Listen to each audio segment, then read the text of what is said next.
సీట్ల పేరుతో జనాలు రెచ్చగొడుతూ వైసీపీ అధినేత జగన్మోహన్ రెడ్డి రాజకీయం చేస్తున్నారని మంత్రి కొల్లు రవీంద్ర విమర్శించారు. మెడికల్ కాలేజీల పేరుతో 6,000 కోట్లు అప్పు చేశారని ఆరోపించారు. బందరు మెడికల్ కాలేజీ పనులు ఎంత చేశారో చర్చకు సిద్ధమా అంటూ కొల్లు సవాల్ చేశారు. రెడ్డి గారు మొన్న మెడికల్ కాలేజీల గురించి కూడా మాట్లాడుతున్నారు. ప్రభుత్వం ప్రైవేట్ పరం చేస్తుంది, ఇక్కడ ఎక్కడ ప్రైవేట్ పరం చేయట్లా జగన్మోహన్ రెడ్డి గారు.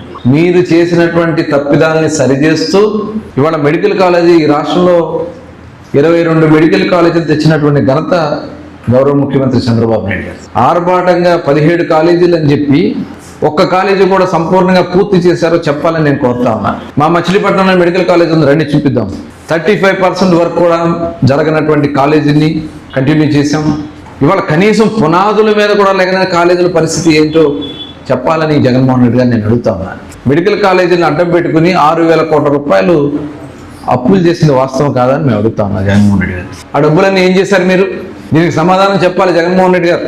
ఎందుకు పూర్తి చేయలేదు మీరు? మెడికల్ కాలేజీని రాజకీయం చేస్తారా జగన్?